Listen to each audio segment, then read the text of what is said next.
Persefone. Lingua Ignota, Part 1. I have been following this band since the Othma, I believe it's how it's pronounced. There's like really two A's in front of it. It's maybe one of them sounds, but I'm told the way they pronounced it was Othma. That was when I first started with them, and then they recently, and then about a couple of years ago was the album, I believe Metanoia is what it's called. And I think that album started with like the singer from Lepers, Inner Solberg. I'm probably butchering that name, but was involved on that one, like the opening track at least. For some reason, I don't remember that record as much as I did Athma, even though I do remember liking it. It was good. What this band is essentially a combination of progressive metal and melodic death metal, and the melodic death metal flavors are more in both the typical Gothenburg sound, Swedish melodeath camp that is more leaning towards In Flames and Soilwork specifically, at least what I'm aware of, and then mixing some of that in with even some Finnish melodeath from Insomnium, and then bringing in a little bit more, dare I say, somewhat progressive. That progressive flavor of death metal via Opeth or something. And even some more progressive alternative metal flavorings of like Catatonia, that Catatonia started to flirt with, that lean sort of Opethy. In fact, apparently they have a new singer, and that singer's cleans by the point. In fact, this EP starting off the Sounded Vessels, and the track you just heard, One Word, ironically enough, is given the name Lingua, given the Latin translation of Lingua Ignota. For some of you who do know, for some reason I forgot what it was. But those who do, you know. The Equable, which was the single for this. The title track of this is really good as well. I understand why they chose Abyssal Communications. It's not a bad way of ending it, but I understand it. If it is a part 2, if there is a part 2 out there somewhere, I could see how this would lean into that. So I understand if some of you want to like wait on this till the part 2 comes out, but I don't think you should sleep on it. It's pretty good. I was going to wait until it's a whole, but I figured it's better I capitalize on this while I can, and then talk about it when I can. And yeah, I really enjoyed this flavoring a little bit more, and it reminds me of what I also got, that particular progressive meets melodeath flavoring of progressive death metal that I liked from when I got into this band, even though they were more symphonic in Othma. But I also got very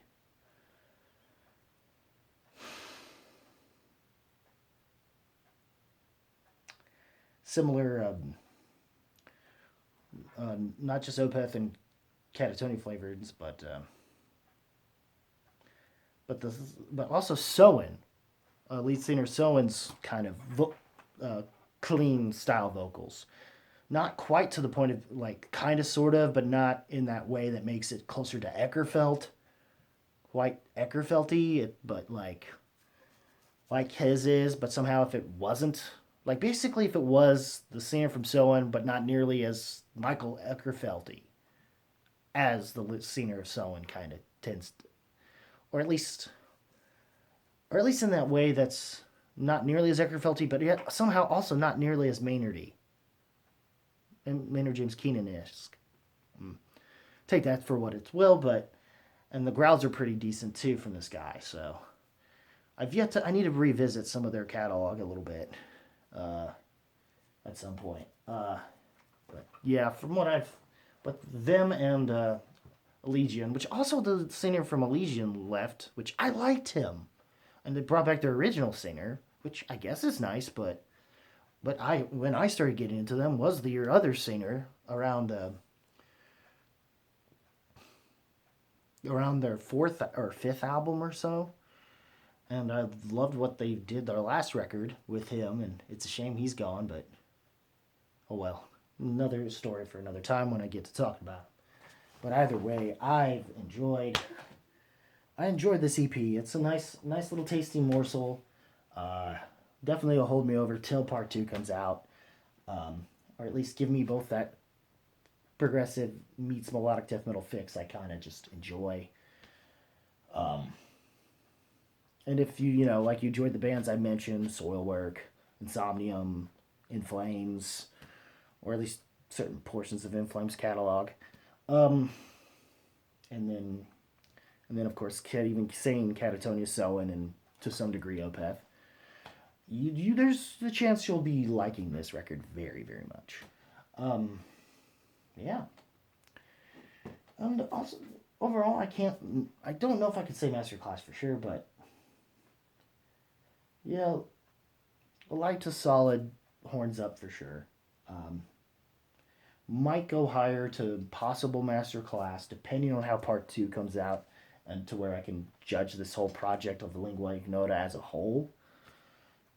Is it like more of a whole album, full length kind of way instead of this EP kind of stuff that's going on? But yeah, definitely worth checking out if you're into that more into progressive mellow death, or just progressive death metal in general, you know, and you want some and just melodic death metal in general, whether it be the Gothenburg sound or some from Finland, as I've said, Insomnium, but which I enjoyed from last year. If you hadn't seen my high honorable mentions, they were both I don't know, 1969 and the EP that shortly followed before the end of the year. That was kind of the leftover outtakes of that record.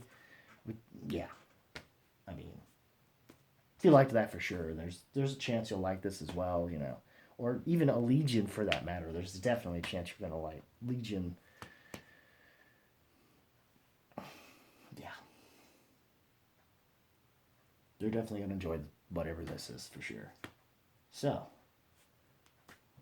Persephone's Lingua Ignota Part 1. What did you think of that? Are you looking forward to Part 2 that may come out later in the year? I'm hoping. Instead of waiting till next year, so I can at least compile this project as a whole, full-length kind of thing instead of one EP. You know. What did you think? Leave a comment below, let me know. As always, guys, keep it random, keep it real, keep it rocking. I'll see you in the next video. Take care, y'all.